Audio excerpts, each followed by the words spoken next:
بادشاہ یہ تخت و تاج کیا ہوتے ہیں، اس کی کوئی قیمت نہیں ہے۔ تو بادشاہ ہنس کے کہنے لگا اس فقیر کو باہر نکالو، اسے کیا پتا ہے کہ تخت و تاج کیا ہوتے ہیں، اس کی لذت کیا ہوتی ہے۔ جب خدام کھڑے ہوتے ہیں، استقبال کر رہے ہوتے ہیں، جب تخت پہ بیٹھے اور ساری رعایا نیچے بیٹھی ہوتی ہے، اس نے کہا نکالو فقیر کو، اس کو کیا پتا۔ بادشاہ ایک دن شکار کرنے گیا تو وہاں اس کا گھوڑا جو ہے وہ سرکش ہو گیا اور ایسی جگہ پہ لے گیا کہ جہاں نہ پانی تھا اور نہ کوئی اور چیز۔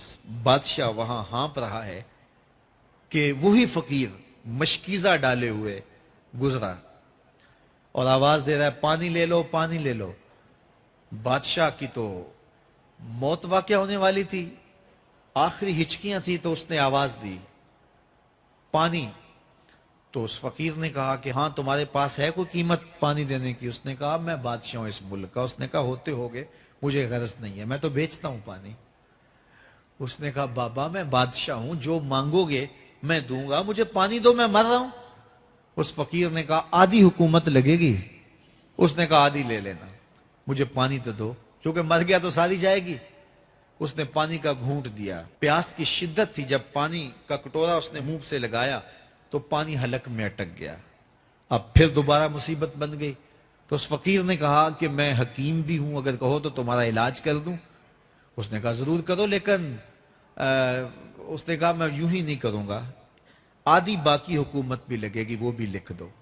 اس نے چمڑے کے اوپر لکھوا لیا، ساری حکومت لکھوا لی، اور اس نے اس کا علاج کیا فوری۔ جو اس کے پاس ٹوٹکا ٹونا تھا تو اس کا پانی حلق سے نیچے اتر گیا۔ بادشاہ گھوڑے پہ بیٹھا واپس آیا، وقت گزر گیا، عرصہ بیت گیا۔ بادشاہ پھر تخت پہ بیٹھا تھا، وہی فقیر بھیس بدل کے دوبارہ آ گیا۔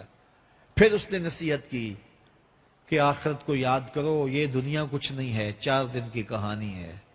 بادشاہ نے کہا تو میرا خیال ہے پہلے بھی کبھی آیا تھا، تو نہیں سمجھتا تخت و تاج کی لذت کیا ہے۔ اس نے کہا اس کی کوئی قدر و قیمت نہیں ہے، چھوڑ اسے، آخرت سب کچھ ہے۔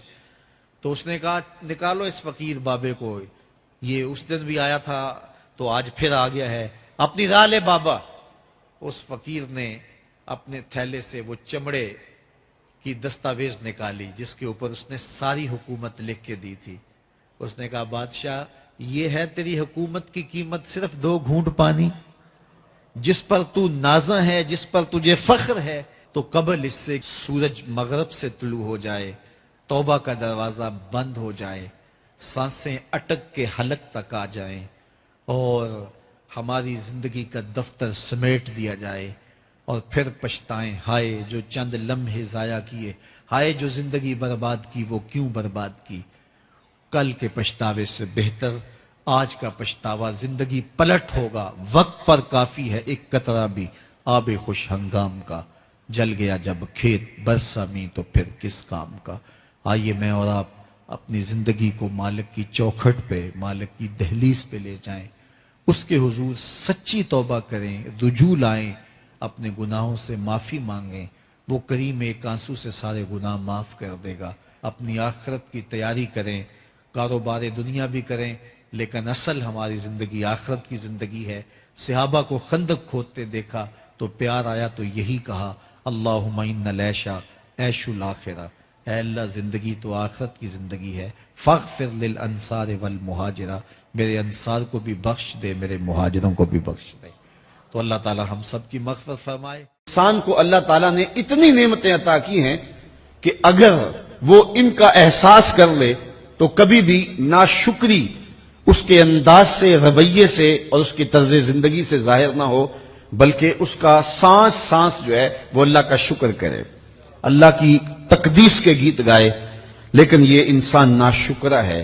وَإِنَّهُ عَلَى ذَلِكَ لَشَهِيدٌ، اس پر اسے کوئی خارج سے گواہی کی ضرورت نہیں ہے، وہ خود اس پہ گواہ ہے، اسے خود پتا ہے کہ میں کتنا ناشکر۔ ذرا اندر اتر کے دیکھے تو اس نے کیا اس کی نعمتوں کا شکر ادا کیا ہے؟ اس کی کتنی بڑی نعمتیں ہیں حضرت انسان کو۔ انسان غور کرے، تدبر کرے۔ میں کئی دفعہ یہ بات بتا چکا ہوں، میرا ایک ملنے والا ہے، پیر بھائی ہے، تو اس کو مسئلہ کیا ہے کہ یہ جو منہ میں لعاب آتا ہے اس کی مقدار کم ہے۔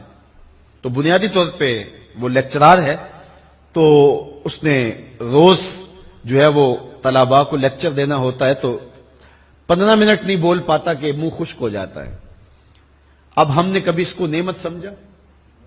یہ جو منہ میں لعاب آتا ہے ہم کہتے ہیں کہ یہ ایک مصیبت ہے, تھوکتے رہتے ہیں, لیکن اگر اس کی مقدار کم ہو تو زندگی اوکھی ہو جائے. یہ نظام انہضام پہ بھی اثر انداز ہوتا ہے اور پھر اس کی بینائی بھی کمزور ہو گئی, ایک آنکھ کی بینائی تو بالکل ختم ہو گئی. مرض کیا ہے, مسئلہ کیا ہے, کون سی نعمت کم مل رہی ہے؟ پانی نہیں مل رہا, مل رہا ہے. آکسیجن نہیں مل رہی ہے. گردش خون جاری ہے. کمی کیا ہوئی؟ کبھی سوچا بھی نہیں ہم نے. لعاب کی مقدار ضرورت سے کم ہے تو زندگی مشکل ہو گئی. انسان یہ لعاب جس کی اہمیت تیری نظر میں کوئی نہیں, یہ کم ہو تو پھر زندگی عذاب بن جائے. تو اللہ نے جو تجھے نعمتیں دی ہیں اگر وہ نہ ہوں تو پھر بتا زندگی کیسے گزرے. تو انسان کو اتنی نعمتیں دی ہیں اللہ نے, اتنا کچھ عطا کیا ہے. اوناسس نامی دنیا کا امیر ترین شخص تھا, اس کی آنکھوں کے پپوٹے کام کرنا چھوڑ گئے. یہ آٹومیٹک سسٹم رب نے لگایا ہوا ہے, ادھر سے تنکا اڑا, ادھر آنکھ بند ہو گئی. اب ڈاکٹر سلوشن ٹیپ لگا کے اس کی آنکھ کھولتا تھا اور جب سوتا تھا تو ٹیپ لگا کے بند کر دیتا تھا. کسی نے اس سے پوچھا کہ زندگی کی سب سے بڑی آرزو, کہا کاش اپنی آنکھیں اپنی مرضی سے کھول سکوں. کہا اس کے لیے کوئی قیمت پیسے دینے پڑے تو کتنے دے گا؟ کہا ساری دولت لگا دوں گا. کبھی ہم نے یہ احساس ہوا؟ بہت سارے لوگوں کو آج پتا چلا ہوگا یہ بھی ایک سسٹم ہے, ایسا ہے رب نے قدرتی لگایا ہوا ہے, اس پر کوئی بل ہی نہیں کبھی آیا. آپ 3 مہینے بل نہ دے تو وابڈا والے میٹر کاٹ دیتے ہیں کہ نہیں, بجلی کاٹ دیتے ہیں, سوئی گیس والے کنیکشن کاٹ دیتے ہیں, لیکن ساری زندگی رب کو سجدہ نہ کرو. اس نے کبھی سورج کو نہیں کہا کہ اس نافرمان کے گھر تیری روشنی نہیں جانی چاہیے. اس نے کبھی چاند کو نہیں کہا کہ تیری چاندنی اس کے آنگن میں نہیں جانی چاہیے. جس طرح با یزید کے گھر میں سورج کی کرنیں جاتی ہیں اس نافرمان کے گھر میں بھی ایسے ہی جاتی ہیں. تو انسان کو اللہ نے بڑا کچھ دیا لیکن یہ اس کے باوجود ناسپاس ہے, ناشکر گزار ہے. تو کہا اس کے لیے کوئی اس کو خارج سے دلیل نہیں چاہیے. انسان اگر اپنے پہ غور کرے تو انسان کے اندر ہی سب کچھ ہے. میں کہاں کھڑا ہوں مجھے پتا ہے, آپ کہاں کھڑے ہیں آپ کو پتا ہے. یہاں میں واز کر رہا ہوں, تلقین کر رہا ہوں, نصیحت کر رہا ہوں, آپ کی نظروں میں بہت اچھا ہوں گا. میں اچھا ہوں یا نہیں ہوں میں اچھی طرح جانتا ہوں. آپ میری نظروں میں بہت اچھے ہیں, آپ اچھے ہیں یا نہیں ہیں یہ آپ اپنے سے پوچھیں, آپ اچھی طرح جانتے ہیں. انسان اپنی حقیقت سے خود آگاہ ہے کہ وہ کس جگہ کھڑا ہے, وہ جانتا ہے. وَإِنَّهُ عَلَىٰ ذَلِكَ لَشَهِيدٌ. اسے خارج سے کوئی دلیل نہیں چاہیے. آج وقت ہے اپنا رب سے جوڑ لیں. اس کی رحمتوں کے دروازے کھلے ہوئے, اس کی کرم نوازیوں کا می برس رہا ہے. یہ موسم نور ہے نا, ایک نیکی کرو 70 نیکیوں کا ثواب ملتا. کرم نوازیوں کی برکھا برستی ہے. وہ ایک فقیر تھا, وہ بازار میں کھڑا رو رہا تھا. کسی نے رک کے پوچھا, کہا بابا کیوں رو رہے ہو, کیا ہوا ہے تمہیں؟ کسی نے مارا ہے, تنگ کیا ہے, بھوک کی شدت ہے, کیا ماجرا ہے؟ کہا نہ بابا یہ میرے مسئلے نہیں ہیں. کہا پھر کیوں کھڑے ہو؟ وہ مجذوب تھا. کہنے لگا میرا پروگرام بنا کے بندوں کی اور رب کی صلح کروا دوں.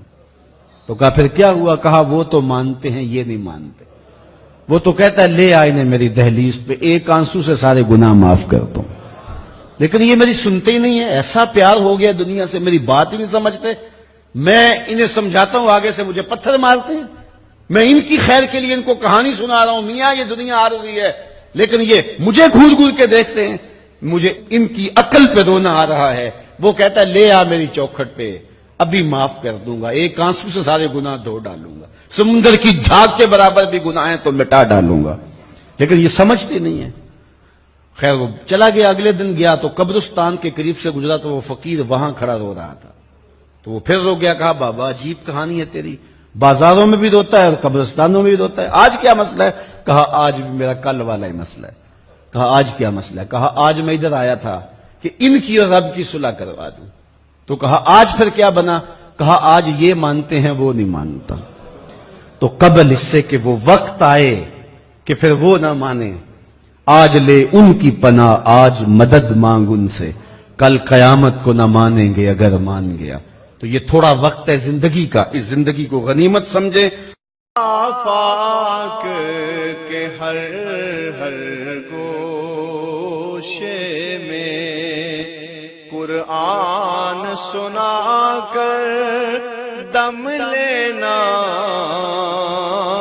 اب رکنا نہیں، اب تھمنا نہیں، فردوس میں جا کر دم لینا،